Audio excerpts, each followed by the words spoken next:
दोस्तों एक किराए के रूम में जो एक नई नवेली दुल्हन कह लो या नई नवेली महिला कह लो, दोनों शूट करते हैं क्योंकि 2 साल पहले इस महिला की शादी हुई थी और अब वो अपने पति से तलाक लेकर के अलग रह रही थी और उसी किराए के कमरे में अकेली रह रही थी।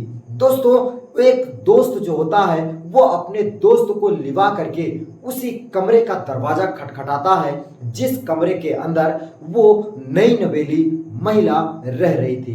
दोस्तों वो महिला दरवाजा खोलती है और जैसे ही दरवाजा खुलता है उसका दोस्त देख करके परेशान हो जाता है क्योंकि वो जो महिला थी वो बिल्कुल जवान थी और उसकी जवानी उसके बदन से, उसके कपड़े के अंदर से साफ साफ दिखाई दे रहा था। दोस्तों गोरी भी थी, हट्टी कट्टी भी थी और देखने में बहुत ही ज्यादा हैंडसम थी।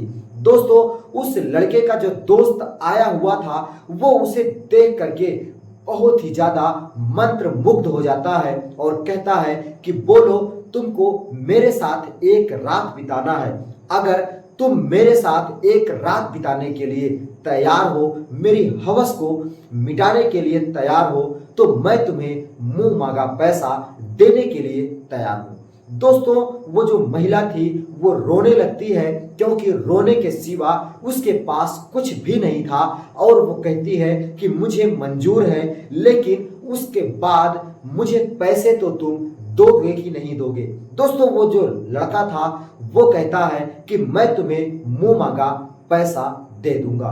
दोस्तों रात के अंधेरे में ये सारी बातें हो रही थी और तभी अचानक लाइट आ जाती है और लाइट आने के बाद साफ साफ उजाला हो जाता है और वो जो लड़का आया हुआ था उस महिला के साथ रात बिताने के लिए वो उस महिला को देखते ही दंग रह जाता है, उसके पैरों तले जमीन खिसक जाती है। नमस्कार दोस्तों, मेरा नाम है शिव भगवान, स्वागत करता हूं एक बहुत ही मजेदार तलाकशुदा कहानी में। दोस्तों आज की कहानी आपको अंदर से झकझोर करके रख देगी कि हालात इंसान को किस हद तक गुजर जाने के लिए मजबूर कर देता है। दोस्तों अगर कहानी आपको जरा भी अच्छी लगे तो इस वीडियो को लाइक करिएगा, इस चैनल को सब्सक्राइब करिएगा क्योंकि इस चैनल पर ऐसे ही मजेदार कहानियां आपको सुनने को मिलती रहेगी। दोस्तों कहानी की तरफ रुख करते हैं उससे पहले वीडियो को जरूर लाइक कर दीजिएगा। दोस्तों कहानी की शुरुआत होती है आज से 2 साल पहले।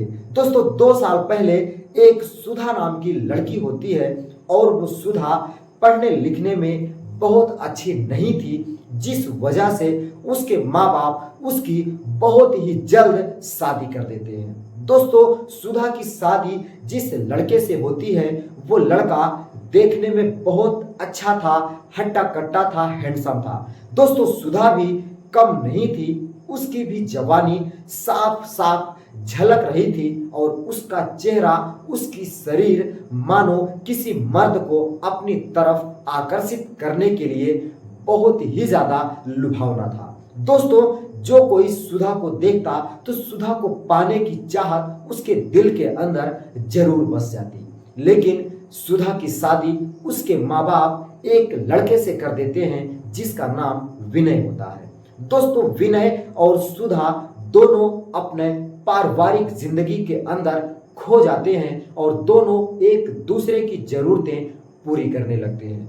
दोस्तों दोनों एक दूसरे की जरूरतें पूरी करते करते कब सुधा को पता चल जाता है कि उसका जो पति है विनय वो चोरी करता है, चोरों के ग्रुप में काम करता है।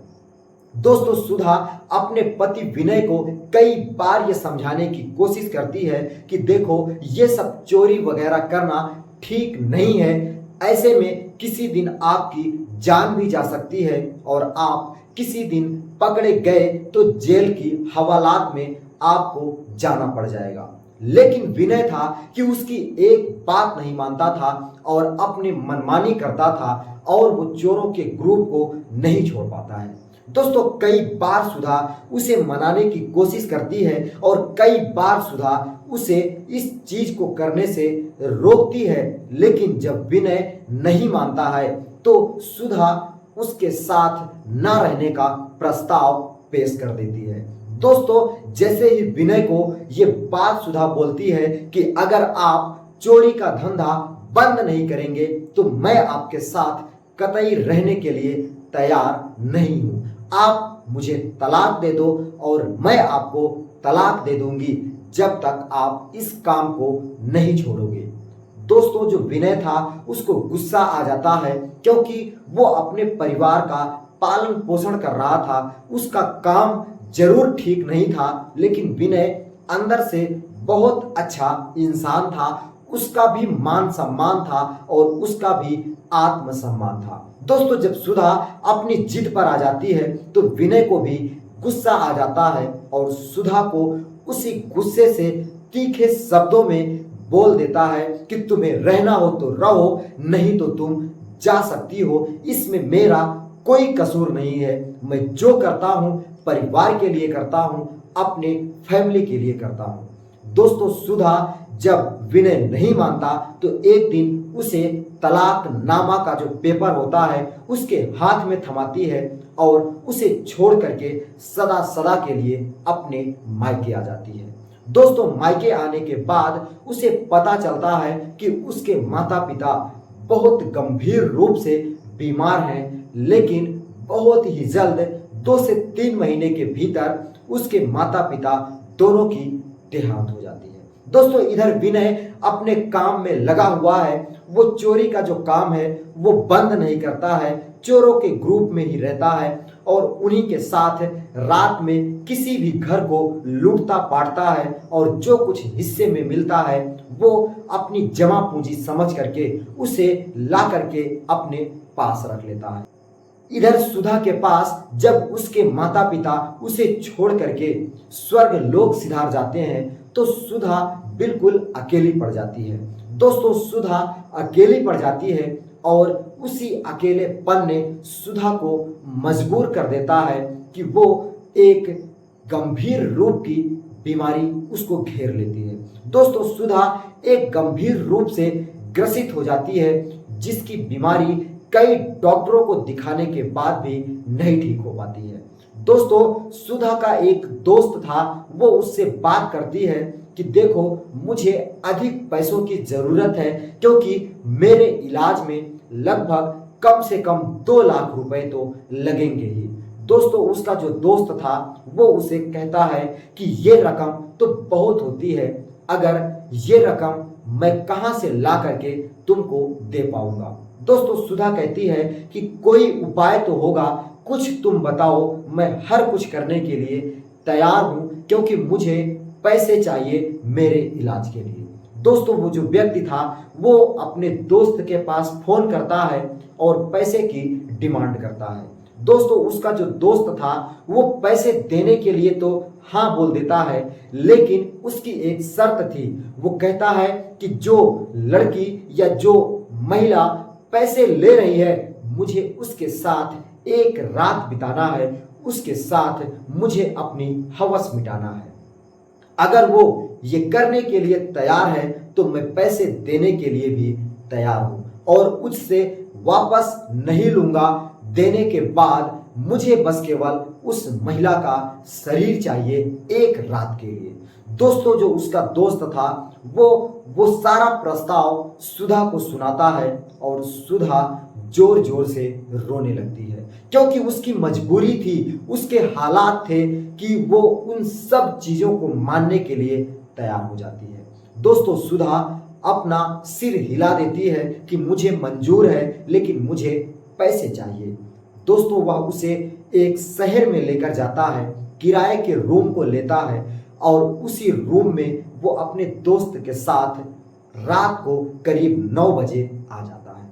दोस्तों, 9 बजे रात को लाइट भी गई हुई थी, कमरे में पूरे तरीके से अंधेरा छाया हुआ था और जैसे ही वो दोनों दोस्त उस कमरे के अंदर जाते हैं तो वो उस महिला से बात करने लगता है और उसके शरीर को सहलाने लगता है। दोस्तों, दोनों दोस्त जो थे उसी कमरे में ही थे और सुधा उसके दोस्त की गोदी में बैठ जाती है। दोस्तों वो पैसे के लिए बार बार मिन्नतें कर रही थी कि देखो तुम्हें जो करना हो तुम कर सकते हो, लेकिन मुझे पैसे तो जरूर देकर जाना। दोस्तों वो जो उसका दोस्त था वो कोई और नहीं था बल्कि इसी सुधा का तलाकशुदा पति था जिसका नाम विनय होता है। दोस्तों अचानक लाइट आ जाती है और विनय जब उस महिला का चेहरा देखता है और महिला जब उस अपने पति विनय का चेहरा देखती है तो दोनों सन्न रह जाते हैं और दोनों के होश उड़ जाते हैं। दोस्तों विनय कहने लगता है कि तुम्हारी इसी आदत ने हम दोनों को अलग कर दिया है। देखो मुझसे अलग रहने के बाद भी तुम पता नहीं कितने मर्दों के साथ ये सब करने के लिए तुल चुकी हो। दोस्तों उसकी जो पत्नी थी सुधा वो रोने लगती है और अपनी मजबूरी जब विनय को बताती है कि कैसे उसको एक गंभीर रोग हो गया है, एक गंभीर बीमारी हो गई है जिसके इलाज में उसको पैसे चाहिए और उसी के लिए ये आज इस हद तक आ चुकी है। दोस्तों विनय को अपनी पत्नी पर दया आ जाता है क्योंकि सुधा उसकी पत्नी थी और दोनों में बहुत ही ज्यादा लगाव था। वो उसको अपने गले से लगा लेता है और कहता है कि जब तक तुम्हारा पति इस दुनिया में है तुम्हें किसी के सामने हाथ फैलाने की जरूरत नहीं है। दोस्तों सुधा को जो विनय था वो एक अच्छे अस्पताल में लेकर के जाता है और उसका इलाज करवाता है और अब वो दोनों एक दूसरे के साथ अपनी जिंदगी बिता रहे हैं। दोस्तों इस कहानी से ये सीख मिलती है कि पति पत्नी का जो रिश्ता है वो पवित्र होता है, कितने सालों के बाद क्यों ना मिले लेकिन उनकी जो चाहत होती है वो पहले जैसी ही रहती है। दोस्तों 2 साल के बाद विनय और सुधा फिर से मिल जाते हैं और तलाकशुदा जिंदगी को टाटा बाय बाय करके दोनों एक साथ एक कमरे में रहने लगते हैं। दोस्तों कहानी आपको कैसी लगी? अगर जरा भी अच्छी लगी हो तो इस वीडियो को लाइक करिएगा, चैनल को सब्सक्राइब करिएगा। मैं मिलता हूं फिर किसी नई कहानी के साथ, तब तक के लिए नमस्कार।